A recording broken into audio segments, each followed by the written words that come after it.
Fala, amadinhos, tudo bem? Pessoal, eu fiz um short aqui no canal sobre a paixão de Cristo, onde eu questionei por que Deus perdoava as pessoas de muitas maneiras e depois teve que ter todo esse sacrifício de Cristo para perdoar os pecados. Gerou alguns comentários e eu queria refletir um pouco com vocês sobre isso, tá bom?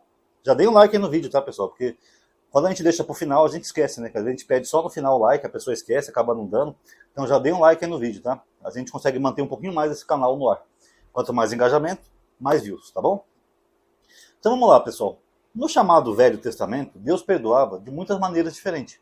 Às vezes era com sacrifício de um animal, às vezes era uma flor de farinha, às vezes era um simples arrependimento, que a pessoa pedia perdão e Deus perdoava. Eu até citei a cidade de Nínive, né, como exemplo, mas ali não é uma história real de Jonas. Eu posso substituir esse exemplo com, por exemplo, o rei Davi. O rei Davi, depois que ele pecou, Deus perdoou os pecados dele, porque Deus viu que ele estava arrependido. Ele só teve uma consequência dos pecados dele por causa dele mesmo. Eu já fiz um vídeo sobre isso, então eu não vou me alongar no rei Davi. Mas a gente vê várias vezes Deus perdoando sem motivo. Tanto que em Êxodo 20, Deus fala assim: eu terei misericórdia de quem eu quiser ter misericórdia. Como quem quer dizer, eu sou Deus, porra. Se eu quiser perdoar alguém, eu perdoo. O humano não tem nada a ver com isso. Se eu quiser perdoar, sei lá, um ditador maluco, eu perdoo. Então é basicamente isso que Deus está falando. Que ele tem o poder para perdoar os pecados e que ele perdoa quem ele quiser e da forma que ele quiser. Pode ser exigindo um sacrifício, ou um jejum e oração, qualquer coisa, mas o fato é que o perdão cabe a ele. Tá, o perdão dos pecados. Os judeus, teve um rapaz aí que mencionou, né, que os judeus têm o Yom Kippur, que é o dia do perdão, que é no final do ano, onde os judeus acreditam que naquele dia, se você fizer uma reflexão sincera do que você fez durante o ano, os seus erros que você cometeu, e você se arrepender profundamente das coisas erradas que você fez, Deus pode perdoar os seus pecados. Poxa, senhor, eu dei mancada no meu trabalho, sabe? Briguei com a minha mulher aquele dia, não devia ter brigado com ela, e a pessoa se arrepende, pede perdão, e Deus pode perdoar os pecados. Então tem funcionado muito bem para os judeus há milênios. Agora, quando surge o Novo Testamento, surge essa novidade, né? Não, tem que ter a paixão de Cristo. Mentira.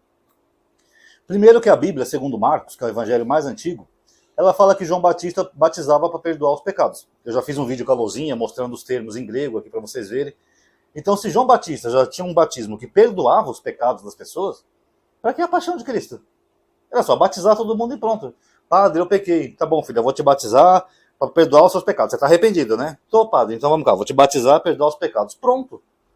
Dando um ritual mais simples do que isso de Jesus na cruz? Não faz o menor sentido, pessoal. Tanto que o próprio Jesus, ele perdoa algumas pessoas ali sem a paixão. Quando leva aquele paralítico lá para casa dele, ele fala: teus pecados estão perdoados. Precisou da morte dele para isso? Não. Ele simplesmente perdoou o paralítico. A mulher adúltera, apesar de ser uma perícope, também, ele praticamente ele perdoa aquela mulher adúltera. Ele fala: vai, não peques mais. Então, para que a paixão de Cristo? Não, amadinha, teve alguns que comentaram aí assim: não, amadinha, a paixão de Cristo é porque o perdão era só para aquele povo local, né, os judeus. A paixão de Cristo era para que o perdão fosse para toda a humanidade. É mentira. É mentira. Primeiro que ali, quando a Bíblia usa a palavra todo mundo, né, como João, que fala assim: Deus amou o mundo de tal maneira que deu seu Filho para que todo que nele crê não pereça, mas tenha vida eterna. Ali, mundo é oikomenes em grego, não é todo o planeta. Eu já fiz um vídeo aqui no canal com a Lozinha, mostrando todas as vezes que aparece essa palavra, e não é o planeta inteiro. Era só a terra de Israel ou a região conhecida da época. Tá aí no canal. Se eu lembrar, até tento colocar aqui, tá? Acho que o nome do vídeo é A Farsa que Deus Amou o Mundo, porque ali mundo não é todo mundo. Então, de onde é que tiraram isso daí que Jesus veio para toda a humanidade? Eles tiraram da tradução em português. Porque no texto original não veio para toda a humanidade, não. O próprio Jesus disse: eu vim somente para as ovelhas perdidas da casa de Israel. Alguém que está vendo esse vídeo das ovelhas perdidas? Se não for, não é para vocês. Tá? É por isso que eu costumo dizer que o cristianismo é uma usurpação. Usurpar coisas que não foram escritas para eles. Segundo, mesmo esse Jesus aí de João, que veio para salvar toda a humanidade, né, entre aspas, ali é uma salvação condicional. A condição para a pessoa ser salva é aceitar e acreditar em Jesus. Então não é um amor incondicional. Você tem que dar algo em troca. Você tem que venerar, adorar, aceitar Jesus para você conseguir algum tipo de perdão. Sendo que no Velho Testamento não, era mais individual. Não tinha nem intermediário e não tinha essa frescura toda. Se o pecador realmente se arrependesse, até porque às vezes as pessoas cometem coisas erradas sem querer, ele era perdoado. Só para vocês terem uma ideia, uma hora eu vou fazer um vídeo até sobre isso, específico. Na lei de Moisés, na Torá, Taná, chame como você quiser, na lei de Moisés, Deus determinou que os israelitas, preste atenção, Deus determinou que os israelitas fizessem cidades satélites, cidades seguras, para quem cometesse algum crime, para evitar que aquela pessoa fosse linchada ou castigado injustamente. Então, se a pessoa cometer um crime sem querer, por exemplo, um cara está brigando com o outro, de repente o outro cai, bate a cabeça numa pedra e morre. Ele não tinha intenção de matar o cara, às vezes ele estava até se defendendo. Mas quase aconteceu comigo isso uma vez, tá? Uma vez um cara tentou invadir aqui na minha casa, quase que ele bateu a cabeça na pedra aqui na frente da minha casa. Mas enfim, a pessoa não tinha intenção de matar. Então Deus falou, faça essas cidades refúgios para que essa pessoa fique em segurança. Deus protegendo bandidos? Deus esquerdopata, comunista, medíocre. O Malafaia acho que não conhece essas passagens. Então você vê, o próprio Deus manda proteger essas pessoas. Não precisava de intermediário, de Jesus, disso, daquilo, nada disso. Essa pessoa, nem pecado essa pessoa cometeu, porque foi um acidente. Então, o Deus que a Bíblia fala que não muda, tanto no Velho quanto no Novo Testamento, fala que Deus nunca muda, Deus é sempre o mesmo. Por que ele mudou então de ideia? Por que no Velho Testamento ele agia de um jeito e no Novo mudou completamente isso? Só alguns privilegiados que veneram o filho dele seriam salvos. Teve até um rapaz que falou assim, os crentes vão dizer que é para cumprir uma profecia. Não tem nenhuma profecia sobre isso, pessoal. O Messias não tem nada a ver com perdão. O Messias que os judeus esperam seria só um rei, um governante, alguém que ia cumprir uma meia dúzia de funções no máximo. Nenhuma tem a ver com perdão. Não tem uma profecia que fale, quando o Messias vier, ele perdoará os pecados pela sua morte. Isso não existe. As pessoas até pegam Isaías 53, eu também tenho um vídeo aqui destrinchando ponto por ponto de Isaías 53, está muito bom até por sinal, onde eu mostro no hebraico. Não tem nada a ver com Messias ou com perdão isso daí, pessoal. Então é engraçado, né, que um Deus que tinha um contato direto com a humanidade, poderia perdoar, de repente ele muda. Você tem que venerar o filho dele morto, senão você não vai ser salvo nem perdoado. Só aí vocês veem que isso é uma grande balela, né, pessoal? Só para fechar o vídeo, o que acontece é o seguinte, Jesus foi morto pelos seus próprios pecados. Tanto que eu tenho uma playlist aqui no canal chamada Os Pecados de Jesus. E algum desses pecados, que estão inclusive em Deuteronômio, fala que o pecador deveria morrer.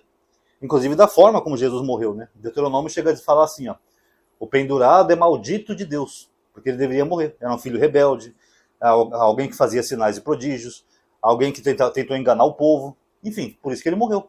Aí a igreja, para tentar evitar esse constrangimento, criou essa ideia, essa falácia de que ele morreu pela humanidade. Mentira. Tanto que os próprios evangelhos falam que ele morreu abandonado. Meu Deus, por que me abandonaste? Pum, morreu. Aí criaram essa ideia para as pessoas aceitarem Jesus, porque ia ser muito mais difícil as pessoas aceitar um Deus pecador, de acordo com outro testamento, e um Deus que morreu por causa dos seus pecados. Quando alguém tiver um filho rebelde, comilão e beberrão, deverá levá-lo ao sinédrio, e se ele não ouvir, deverá ser morto. É o mesmo que Jesus, inclusive ele fala que era comilão e beberrão.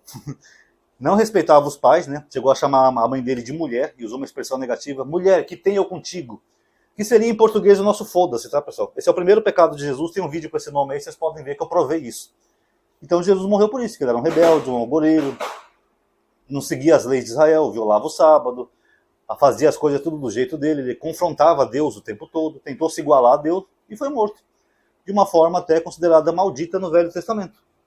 Tanto que Paulo tenta fazer a defesa de Jesus em Gálatas, né? Não, ele se fez maldição por nós.